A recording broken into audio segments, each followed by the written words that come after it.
And I forgot to say, for anyone who might be interested in checking out the rest of his stuff, head over to his own website at vhshead.com. Go to scamrecords.com as well if you want to buy any of the merch or any of his albums as well and stuff. I think he's on Bandcamp as well, but he's on Spotify and all the usual bits and pieces as well. Also, go over like his Facebook page. I'm sure he's going to do more live gigs from Facebook and Twitter and Instagram. So yeah, now on to the next bit about people who sold their soul for rock and roll.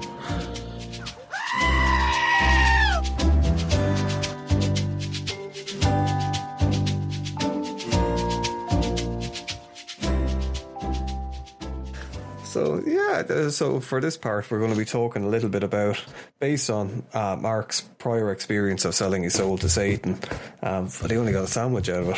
He didn't get any kind of like magical abilities, about kind of like musicians that sold their soul to the devil, which it's a surprisingly short list. I don't know if you looked into it.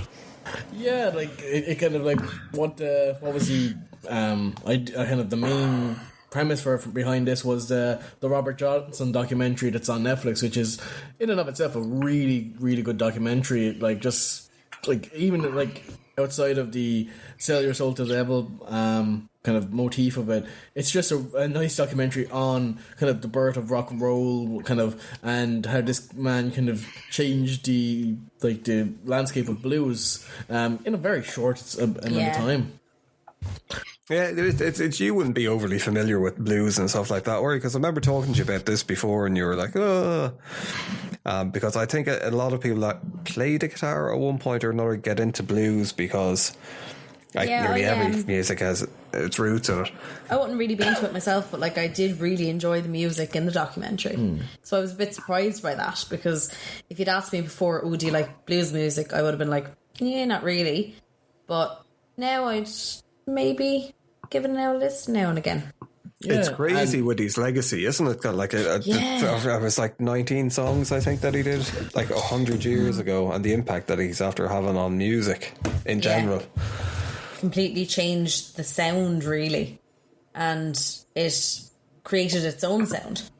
Exactly. And what I really liked as well is they do talk about why a lot of people think he sold the soul to the devil and all that, because he was a mediocre to middling guitar player. He went off for, I think it was a span of, it was either a year or two, and when he came back, he was doing stuff that the people he was like, his mentors and the people he was looking up to couldn't even try to. No. And what was really interesting about that was just whether it was like this supernatural power or not. I don't personally believe it is. The more that you look into the documentary and the more you look into his life, it seems more like Amanda was just so driven and not determined, partially because of passion, but it seems like what was really the catalyst was just a metric fuck ton of tragedy in his life. Yes. And he was probably trying to run from his past into this. Well, I suppose before we get going talking any further about him, we give a little bit of history about it, because we just kind of went straight into. So not that if anyone's listening to it and they don't know who Robert Johnson is, but basically Robert Johnson, blues guitar player, 1920s, 1930s over in America, died at 27. I think he was one of the founding members of the 27 Club. Yeah, allegedly poisoned by another man, but he had only I think it was one album. There's only 2 pictures that exist of him. The story about him was that he, like Mark was saying, he was basically shit guitar. He disappeared for the year, came back, he was a maestro. And then rumours started circulating that he was after selling his soul to the devil at the crossroads. And then a lot of his songs had kind of like supernatural elements to it, like, Hellhound's gonna get me and stuff. Well, some people kind of attributed to like Hellhounds are going to get me, and then a lot of other people would have kind of attributed towards more of a nod towards slavery and whatnot. And because while he wasn't a slave himself, it was still very prevalent at the time, because it was not even one generation removed at the time. So there was always kind of that possibility as well. But no, he was a very interesting man in of itself. But one of the kind of going just back to the documentary before we go too deep into Robert Johnson himself. One thing I found very interesting with the documentary. Deep into Robert Johnson. My God, you fucking deviant. Before we go too deep into the documentary itself and the details. Don't you speak for me. That's right, the devil always lives in the details. That's why he had those big long fingers. Like, Robert Johnson was Slender Man. Oh dear. That's just a whole different conspiracy I want theory you to that you're stab making up little there. girls. But only if they don't collect the 8 drawings I've left in the forest in a quick amount of time. Oh Lord. Also, I partially built a bathroom in the middle of the forest. I don't know why. This shit won't be slender. But what I found really interesting was just kind of one thing that a lot of the experts that they had in about blues and the history of blues were talking about kind of the origin of how blues got the connotation of the devil's music and whatnot. And what I found really interesting about that was it just so happened that most people would be out partying on like the Saturday night, Enjoying themselves. What was playing in the juke joints and whatnot was blues music, and they weren't going to church then because they're like, well, I have a hangover and I'm tired. So it's like, what did the priest go? Oh, that's devil music.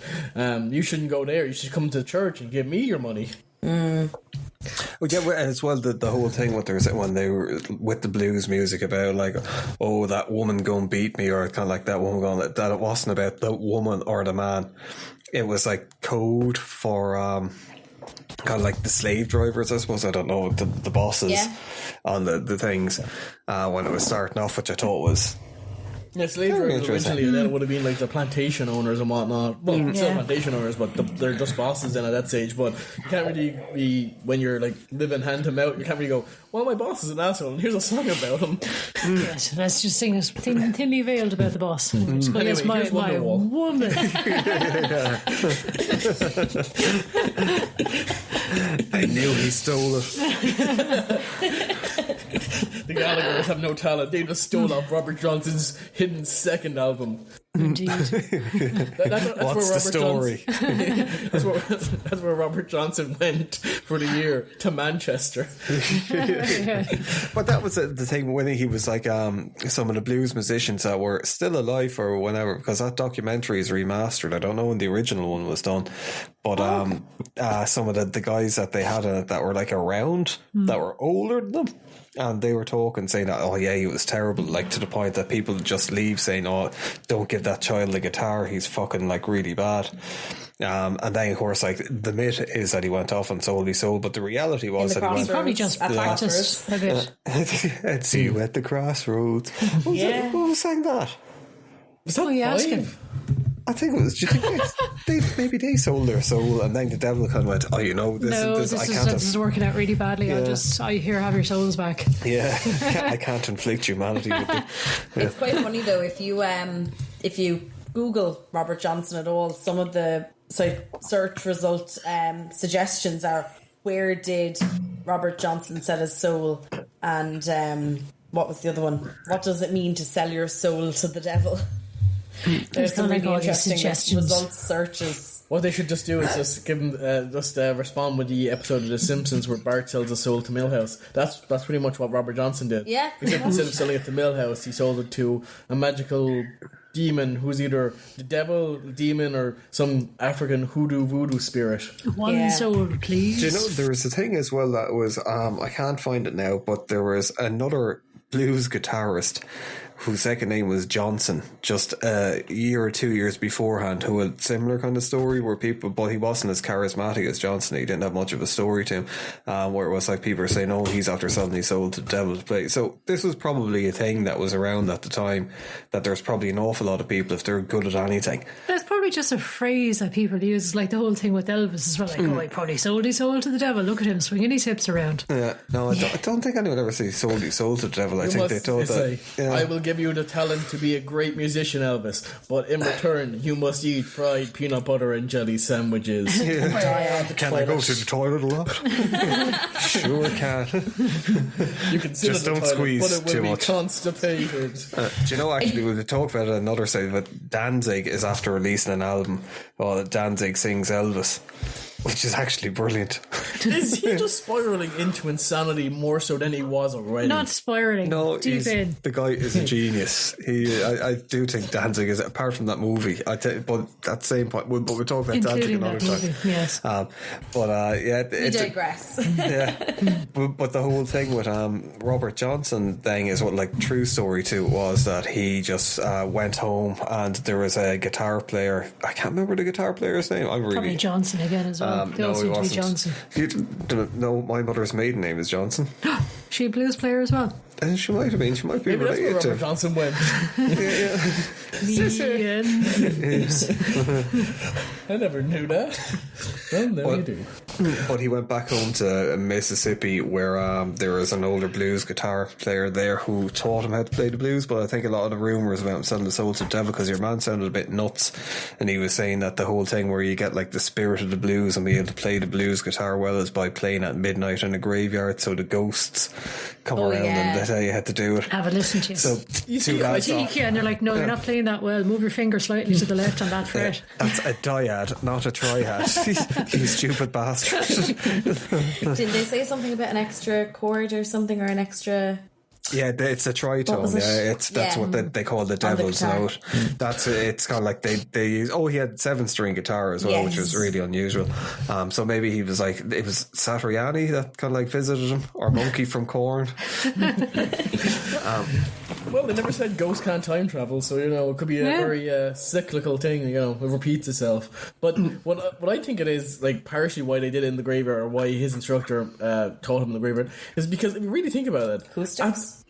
I was going to say go a different way. I was going to say, at that time, there's really not much you can do. Like, there's maybe a radio and some music and all that. It's really boring. It's like, so I guarantee you, the amount of people just fucking with everyone else was just through the roof because you were bored out of your skull. It's like, so like when Robert Johnson started hearing people probably saying, oh, he has the devil giving him this, and he'd already gone like, well, I don't have anything to lose. So it's like, yeah, that's right, I'm devil magic man. Yes. I'd imagine there was an awful lot of drink involved as well. Possibly. To be playing the guitar and in the maybe graveyard other at stuff midnight. as well, a little bit of smoking and stuff like that, I would imagine also. But after a year and a half of it, or it was a year and a half, I think he returned, and then he got really big, and then he got famous, and he was womanizing and drinking a lot, and then some woman's husband poisoned him. The reason he ended up womanizing a lot was because basically people just wouldn't let him be, like, he was trying to be like a fine upstanding man. He ended up getting a girl pregnant, and he was... Oh, that was originally before, that was the whole thing, but that was, he got blamed, her family blamed him for her death,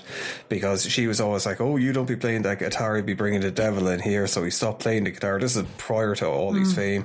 And then when his wife got pregnant, because it was the thing at that, there wasn't really midwives, so kind of like she went off back to her mother or grandmother to give birth. When she went up there, she lost the baby and died as well, and he was playing the guitar on the way up, so they kind of blamed him, saying, oh, she died because you were playing the guitar. And he just went, oh, I'm going to keep playing it. Yeah, screw you guys. He lost his first wife and his first child in the span of a day, and instead of and then kind of he had already lost his like mother and like any of his other family, and then this kind of second family from his wife's side just went, well, will you fuck off?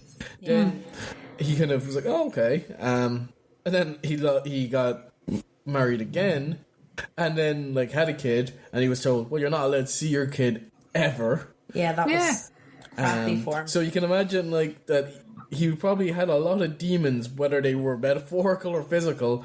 They were definitely on him. Absolutely. I mean, like, and he just threw himself into his work. Exactly. He tried to do the right thing. He went to visit the child, and he was like, I'm coming, I want to see my child, here's a load of money, I want to do the right thing by the child. The family were like, no, you can screw off. And he was kind of like, but it's my child, it's my boy. And they're like, no, off you go. So he's like, well, fine then, I'll try to do the right thing. Fuck you.